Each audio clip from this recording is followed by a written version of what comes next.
तो आज इस मूवी को मैं एक्सप्लेन करने वाला हूँ। उस मूवी के बारे में मैं आपको ज़्यादा कुछ नहीं बताना चाहता शुरुआत में, बस यही कहना चाहता हूँ कि इस मूवी के कैरेक्टर के नेम मैंने अपने हिसाब से रखे हैं, क्योंकि मेरी ऑडियंस ये कहती है कि हमको आपसी के नाम रखने पे कहानियाँ थोड़े अच्छे तरीके से समझ में आती है।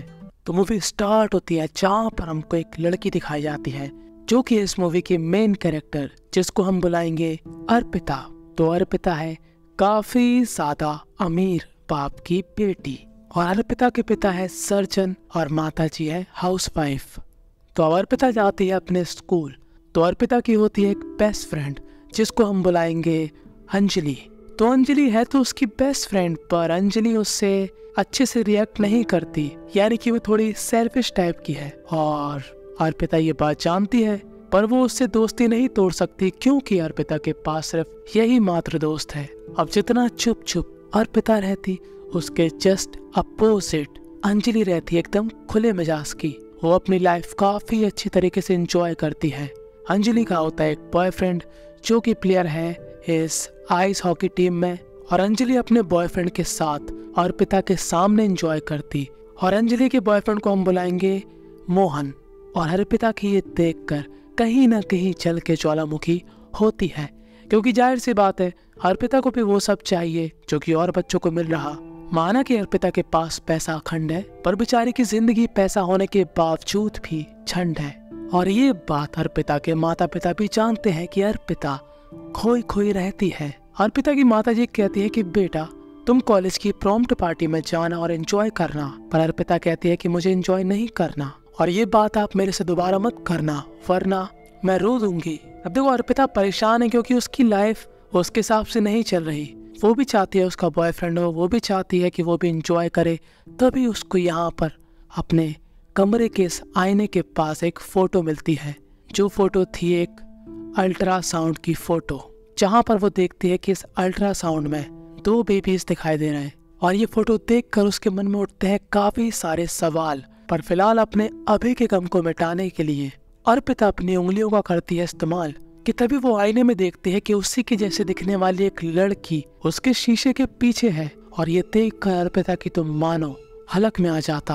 और जब वो दोबारा उस शीशे में देखती है तो फिर से उसको वही लड़की दिखती है उसी के जैसे दिखने वाली, और वो अपने बाथरूम से बाहर भाग जाती है। और वो बेचारी कोशिश करती है अगले दिन अपने पापा को ये सारी बात बताने की, पर अर्पिता के पिता को घंटा फर्क नहीं पड़ता कि अर्पिता क्या बोलने आ रही है उनसे। वो कहते हैं तुमने नींद नहीं ली सही से, तुम्हारा फेस कैसा लग रहा, तुम ऐसे स्कूल जाओगी, तुम क्या अपना मजाक उड़वाओगी। और अर्पिता कहती है कि मैंने अपने ही पैर में कुल्हाड़ी मार दी, अपने पिताजी से ये बात डिस्कस करने की सोच रखकर। और वो मेकअप करने के लिए अपने बाथरूम में चली जाती है और अब उसको यहाँ पर कोई नहीं दिखता। तो उसको ऐसा लगता है कि शायद ये उसके मन का भ्रम होगा। और वो जैसे ही अपने घर के बाहर निकलती है, स्कूल बस के पास एक लड़का खड़ा होता है जिसका नाम है राजू। अब आपको लग रहा होगा राजू शायद अर्पिता को लाइक करता, पर नहीं, राजू अर्पिता के हाथ धोकर पीछे पड़ा है। राजू अर्पिता को इतना ज्यादा बुली करता कि अर्पिता की आधी जिंदगी तो राजू ने हेल बना रखी है। कि तभी यहाँ पर आ जाती है उसकी दोस्त अंजलि और वो उसके साथ चली जाती है। और इस गाड़ी में अंजलि का बॉयफ्रेंड भी होता और इन दोनों को देखकर अर्पिता की काफी ज्यादा चलती है। अब जाहिर सी बात है उसकी फ्रेंड लगी हुई है और वो बेचारी उसको रोज ही देखती है ऐसे, तो उसका भी मन करता है यार, समझो बात को। और अंजलि का बॉयफ्रेंड मोहन होता भी काफी अच्छा लड़का है, वो थोड़ा केयरिंग टाइप का होता, वो अर्पिता का भी ख्याल रखता है, वो उसको बचाता है जब राजू उसको बुली करता है। और जब अर्पिता वापस अपने घर में आती है, वो फिर से उस बाथरूम में जाती है जहाँ पर उसको उसी के जैसे दिखने वाली एक लड़की दिखी थी। और ऐसा दोबारा से होता, अर्पिता को सेम अर्पिता 2 दिखती है। अब अर्पिता 2 कहती है कि सुनो अर्पिता, मैं और तुम एक ही हैं। मैं चाहती हूँ कि मैं तुम्हारी जिंदगी से सारी दुख और परेशानियां ले लूं। मैं बनाना चाहती हूँ तुमको एक स्ट्रॉन्ग लड़की, ना कि एक चोमू सी लड़की जो कि तुम अभी हो। हम दोनों ही एक हैं, हम लोग ब्यूटीफुल हैं। तुम अपनी जिंदगी में कुछ भी कर सकती हो, बस तुमको मेरी बात सुननी है। अब हमारी अर्पिता कोशिश करती है कि वो खुश रहे। अगले दिन उसके पापा कहते हैं कि आज हम लोग मूवी देखने चलेंगे, तुम थोड़ी देर बाद मेरे क्लिनिक आ जाना। और जब अर्पिता क्लिनिक में जाती है तब उसको मालूम चलता है कि अर्पिता के पिताजी माता जी के अलावा भी एक और लड़की के साथ संस्कारी होते हैं। और जब ये दोनों मूवी देखकर वापस लौट रहे होते हैं तभी यहाँ पर आ जाता है राजू, जो कि अर्पिता के पिता के सामने काफी अच्छा बच्चा बनता है। और अर्पिता के पापा कहते हैं कि अगर तुम्हें कोई भी प्रॉब्लम हो तो तुम मुझे बता सकती हो। पर अर्पिता राजू के बारे में अपने पापा को कुछ नहीं बताती और अपने घर आ जाती, जहाँ पर अर्पिता 2 से कहती है कि तुम्हारे पापा तुम्हारी केयर नहीं करते, वो सिर्फ एम्बेरस फील करते हैं तुमको लेकर। पर अर्पिता 1 इस बात से एग्री नहीं करती। वो कहती है तुम क्या पागल हो, मेरे पापा मेरा काफी ख्याल रखते हैं। और अर्पिता गुस्से में यहाँ से चली जाती है। और अगले दिन वो अपने पापा से मिलने फिर से जाती है, जहाँ पर उसके पापा उससे कहते हैं कि देखो मैं एक सर्जन हूँ, मैंने काफी लोगों को अच्छा शेप दिया, उनके चेहरे सही करे, उनकी बॉडी सही करी, और तुम तो मेरी खुद की बेटी हो, मैं तुम्हारे चेहरे का एक परफेक्ट शेप बनाऊंगा जिससे तुम काफी खूबसूरत लगोगी। और अर्पिता को इस बात से काफी दुख महसूस होता है। मतलब अर्पिता के लिए उसके पापा का क्या मतलब है कि अगर मैं सर्जरी कर दूंगा तब तुम खूबसूरत लगोगी, अभी नहीं लग रही हो। और वो रात में फिर से उस आईने के सामने जाती है और अर्पिता 2 से कहती है कि तुमने सही कहा था, कोई मेरी केयर नहीं करता, सिर्फ मेरी माँ मुझसे प्यार करती है। तब अर्पिता 2 कहती है कि नहीं, तुम्हारी माँ तुमसे प्यार करती है पर वो वीक है, वो अपने डिसीजन नहीं ले सकती है। अब अर्पिता अपनी दोस्त अंजलि के साथ अगले दिन आइस स्केटिंग सीखने जाती है, पर अंजलि यहाँ पर अर्पिता को अच्छे से नहीं सिखाती। और जब अर्पिता गिर जाती है तब वो थोड़ा हंसती भी है, और ये बात अर्पिता को बिल्कुल अच्छी नहीं लगती।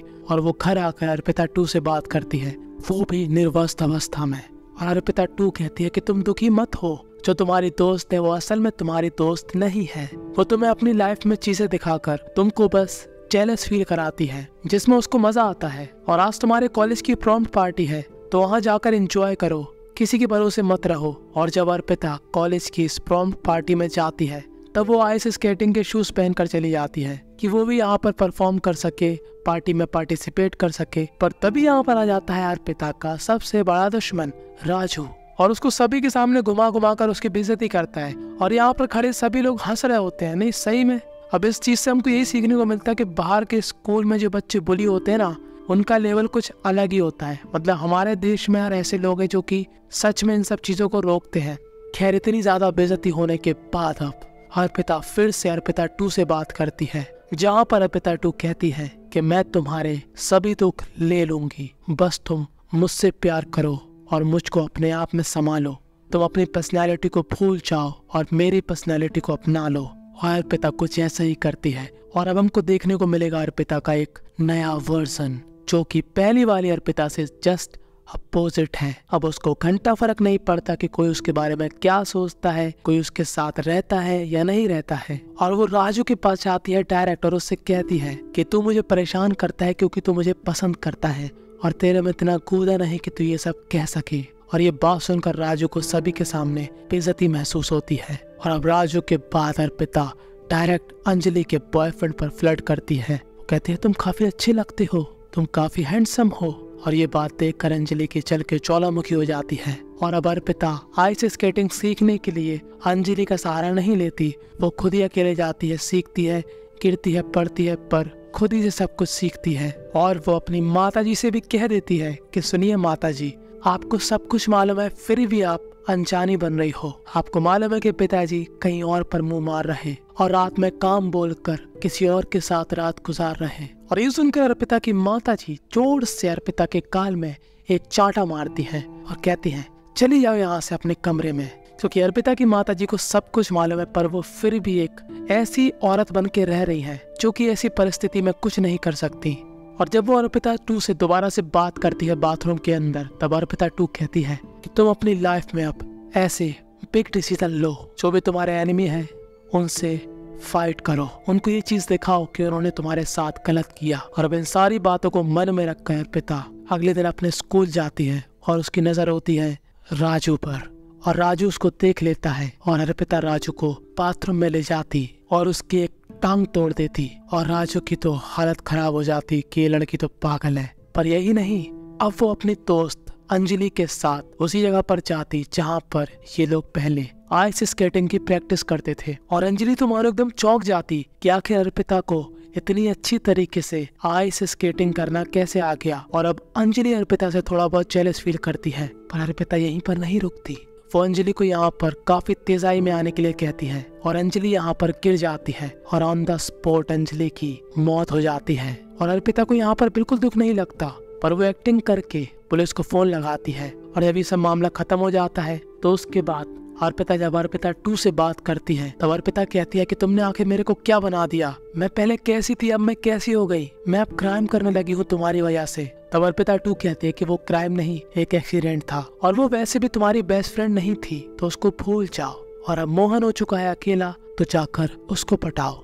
तो अब अर्पिता मोहन के साथ थोड़ा बहुत अच्छे से बातचीत करना स्टार्ट कर देती है और मोहन भी सोचता है कि इसकी बेस्ट फ्रेंड निपट चुकी है तो ये भी शायद दुख में होगी, तो इसलिए मोहन भी उसको एक एज अ फ्रेंड सपोर्ट करता है। पर तभी अर्पिता कुछ दिनों बाद रात में मोहन से मिलने के लिए आती है और यहाँ पर मोहन बात कर रहा था अंजलि की, पर अर्पिता मोहन की संस्कारी वाली फीलिंग जगाती है और यहाँ पर मोहन भी अर्पिता पर मोहित हो जाता और अर्पिता के करीब आ जाता और अर्पिता से दूर करता है दूरी। और अब क्या, ये दोनों रात भर करते हैं संस्कारी वाली मजदूरी। और अब अर्पिता के पास वो सब कुछ है जो वो हमेशा से चाहती थी। उसकी लाइफ का कांटा राजू और अंजलि रास्ते से हट चुके हैं, वो मोहन के साथ खुश है। ये लोग जहाँ पर देखो वहाँ स्टार्ट हो जाते, घूमते फिरते नाचते गाते। बाहर तो संस्कारी होते ही, यहाँ तक कि अर्पिता के घर में संस्कारी होते। और अर्पिता की माँ ये सब देखकर काफी शौक में है कि यार मेरी बेटी को ये क्या हो गया।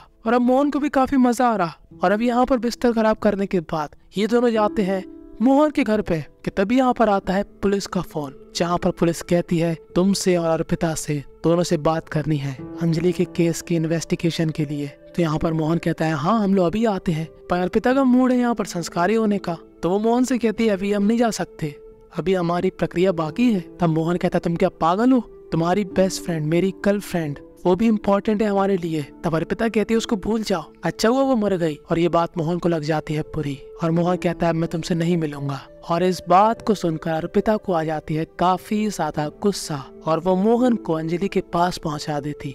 और अब मैं आपको बताऊंगा कि अर्पिता के अंदर ये प्रॉब्लम क्यों है कि उसको अर्पिता 2 दिख रही। दरअसल अभी आप देख रहे हो अर्पिता की माताजी काफी परेशान है, क्योंकि वो उस समय के बारे में सोच के परेशान है जब अर्पिता का जन्म हुआ था। तब अर्पिता की माताजी के पेट में 2 बच्चे थे, पर दोनों में से एक बच्चे का फेस इतना सही नहीं था, तो अर्पिता के पिताजी ने एक बच्चे को भगवान के पास पहुंचा दिया। समझ रहे हो आप, मैं डायरेक्ट नहीं कह सकता वरना यूट्यूब मेरी लंका लगा देगा। और जब से लेकर अब तक अर्पिता की माँ उस बात को सोच सोच कर आज तक दुखी रहती है। और कहीं ना कहीं अर्पिता के अंदर वो 2 पर्सनैलिटी जिंदा है, एक अर्पिता 1 की और एक अर्पिता 2 की। और अब अर्पिता अपने पिताजी से मिलने जाती है, पर वो पूरी तरीके से पी के टुल्ल थी और उसके कपड़े भी थोड़े खुल से गए थे। और जब उसके पिताजी उसको अंदर ले जाते हैं तब अर्पिता यहाँ पर अपने पिताजी के सामने पूरी निर्वस्त अवस्था में हो जाती है और कहती है कि क्या मैं खूबसूरत नहीं हूँ। और ये देखकर अर्पिता के पिताजी की तो मानो हलक में आ जाता और वो घबरा जाते हैं कि आखिर ये क्या कर रही है। वो कहते हैं प्लीज बेटा कपड़े पहन लो। तब अर्पिता कहती है कि अगर मेरा चेहरा खराब होता तो आप कभी मेरे से प्यार नहीं करते, मैं दिखने में अच्छी हूँ इसलिए आप मेरे को पसंद करते हो, आप बस चाहते हो मैं खूबसूरत दिखूं ताकि आपको प्राउड महसूस होए। और बस इतने में ही अर्पिता यहाँ पर एक डॉक्टरों वाला नाइफ लेकर, जो कि काफी ज्यादा धार वाला होता है, उससे अपने पिताजी के गर्दन में लकीर खींच देती है और अर्पिता के पिताजी का यहाँ पर राम नाम सत्य हो जाता। और इतना बड़ा कांड करने के बाद अर्पिता नॉर्मल तरीके से अपने घर जाती है और अपनी माँ के बगल में सो जाती है। और बस यहीं पर ये मूवी थी एंड हो जाती है। मतलब कोई हैप्पी एंडिंग नहीं, अर्पिता को कोई सजा नहीं मिली, अर्पिता नहीं पकड़ी गई। जैसा हर मूवी में होता है वैसा यहाँ पर कुछ भी नहीं हुआ। तो इस मूवी से हमको यही सीखने को मिला कि बच्चे चाहे अमीर घर के हो या गरीब घर के, प्यार सबको चाहिए। खैर आपको इस मूवी से क्या सीखने को मिला कमेंट में जरूर बताना। ध्यान से ज्वाइन कर लेना टेलीग्राम। मिलते हैं अगली किसी इंटरेस्टिंग मूवी में, तब तक के लिए टाटा।